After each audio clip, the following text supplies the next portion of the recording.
Proud feel होतच आहे, कारण प्रत्येक गोष्टी जसं आता तिचा मूवी आला, इवन तिने आधी सिरियल केली भरत सरांसोबत, मोठ्या मोठ्या अपॉर्च्युनिटीज आल्या. कारण ह्या गोष्टीचं जास्त प्राऊड याच्यासाठी फील होतं, कारण अराउंड 2010-11च्या दरम्यान जेव्हा तिने जस्ट पहिलं तिचं काम केलं, पहिल्यांदा तनिष्का टी व्हीवर दिसली आम्हाला. Zee T V Hindi channel, त्याचा अवॉर्ड फंक्शन मध्ये जय भानुशालीच्या मागे नाचत होती. बाय द वे मी बॅकग्राऊंड डान्सर होते. बॅकग्राऊंडला नाचत होती. त्यांच्या क्लासचे सगळी मुलं अशी नेली होती. त्याच्यानंतर एबीपी माझाचा एक शो होता, अवधूत गुप्तेच्या बाजूला जय जय महाराष्ट्र. सो त्यावेळेस ते असं होतं की असं 2-3 सेकंडसाठी दिसायची, मग अरे रे तनिष्का ही बघ. आणि त्या जर्नीपासून म्हणजे 2011-12 पण परत किसानची एक ॲड होती, त्याच्यामध्ये पण असं हार्डली 2 सेकंड दिसली, पण आम्ही मग ते पॉज करून हे तनिष्का. आणि मग ते दिवस आणि आत्ता अख्ख्या मूवीवर तनिष्का. सो खूप मोठी जर्नी आणि मग ते प्राऊड पण फील होतं त्याच्यात. आणि तुम्हाला सांगत होती विसरला हा विसरला. मी कॉलेजमध्ये होते, मी 12th मध्ये होते.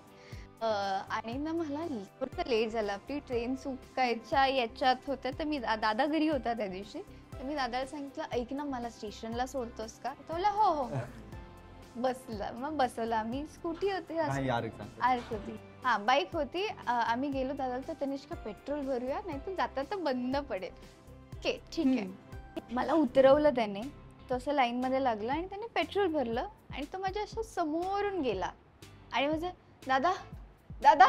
आणि अजून किती जोरात ना, बाकीचे देर पब्लिक ना अराउंड. तर मी फोन केला त्याला, फोन उचलला नाही कारण की खिशात होता त्याचा फोन. हा स्टेशनला पोहोचला. तर याचा एक मित्र आहे आणि याचा सर पण आहे, म्हणजे माझा सर आहे तो इंजिनिअरिंगच्या क्लासेसचा, पण आम्ही मित्र टाईप असं तसं बॉन्डिंग आहे आमचं. अक्षय तो एक 10 मिनिटात तो भेटल्यावर हे दोघं 10 मिनिटं बोलले. तर याला लक्षात आलं, ऐक ना मी ना तनिष्काला लेट होतंय, तर तनिष्का इला ना सोडून येतो. नाव पण घेतलं नाही, इला ना सोडून येतं. तर त्यांनी विचारलं कोणाला? तो होता अरे ही काय तनिष्का. आणि याने पाठी बघितलं तर मी नव्हते. तेव्हा त्याला रिअलाइज झालं की आपण आणि तरी त्याचं असं म्हणणं होतं की ही उतरून गेली असेल, ही उतरून गेली. थांबलो तेव्हा, म्हणून मग मी फोन केला काय तू कधी उतरली. ही म्हणते तू मला घेतलंच नाही पेट्रोल. एपिक किस्सा आहे भाई. आणि अतिशा यू वोंट बिलीव्ह, त्यानंतर कोणीही पेट्रोल भरू दे, नाही मी त्या गाडीला धरून पूर्ण पेट्रोल पंप फिरते. दूध का जलाचा. पण कौस्तुभ इतका विसरलास तू तिला? जेनेटिकच आहे.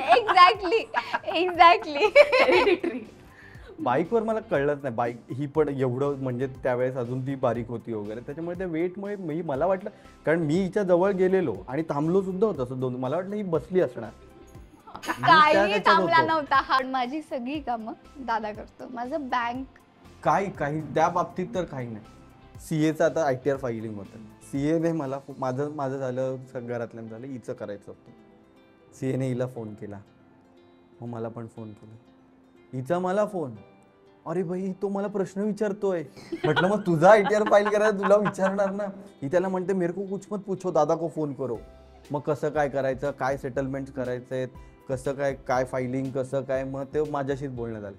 OTP साठी त्याने हिला फोन केला. ऑब्व्हियसली OTP हिच्यात नंबर, हिचा मला फोन, तो OTP मागतोय. अरे म्हटलं मग दे, तुझ्याकडेच मागणार आहे आता. सांगतात ना OTP कोणाला शेअर करू नका. अरे पण आमचा सीए आहे ना तो. एकदा कन्फर्म केलं बरं. मी फुल डिपेंडेंट आहे. त्याने विचारलं बँक अकाउंट तुमचं कुठलं दाखल, नाही वो भी दादा कोई पूछो.